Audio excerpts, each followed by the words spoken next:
a 25-year secret. My aunt was never my aunt. She was my mother. I grew up never knowing who my biological parents were.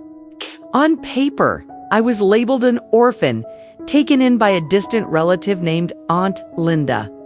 She was a quiet woman, ever one to complain, never one to draw attention to herself. She simply took care of me.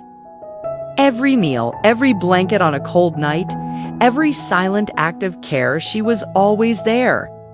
I called her Aunt, and she would always smile gently whenever I did. Aunt Linda wasn't wealthy. She didn't live a flashy life, but not once did I ever feel like I lacked love. She didn't say much, but her actions always made me feel protected, cared for in a way that was soft, consistent, and deeply comforting. There was one time when I was still very young, I asked her, "Auntie, who are my real parents?" She looked at me for a long moment, then gently replied, "You were born from love, Vond. The person who loves you most is still right here, beside you." I didn't fully understand then, but I trusted her completely. Years passed. I grew up, moved out, went away to college, and then started working in a different city. Aunt Linda stayed in our old house, still calling to ask if I'd eaten. I was sleeping well, still sending me my favorite homemade dishes during the holidays. And then she was gone. Just like that, suddenly and quietly. The same way she had lived her life. I returned to her little house to sort through her belongings. It was the same as I remembered, peaceful, simple, full of small, loving details.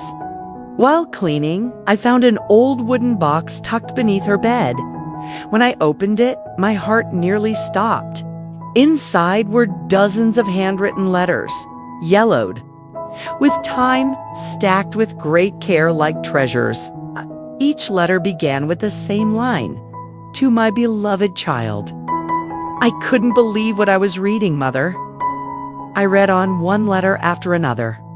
They were the heartfelt confessions of a young woman who became pregnant at 19, forced by her family to give up her child, and was told she could never be acknowledged as the mother.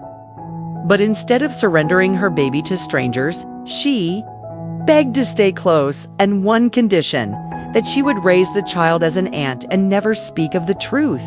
I was stunned. That woman was Aunt Linda, and that child was me. For 25 years, I had lived next to my biological mother, completely unaware. She had sacrificed the greatest gift a woman could have to be called mom, just so I could grow up in peace, without shame, without the stigma her past might bring. She gave up the title, but never the role. She watched me grow step by step, all while holding back the truth, because she believed it was the best way to protect me. I cried harder than I ever had before, not out of betrayal, but out of love, because all these years I thought I had been abandoned. And yet, the one who loved me most had never left my side. It's too late now to call her mom, but I know she knows I know the truth now. Okay, and I'm so deeply grateful. I share this story not out of sorrow, but as a reminder. Real love doesn't always wear a label. It's deep enough, strong enough. It will transcend anything expectations, names, even time. So if you're holding on to a truth, something that matters, don't wait too long to say it. 'Cause sometimes a truth spoken at the right moment can save a heart, or even a life. Subscribe for more real stories that touch the heart.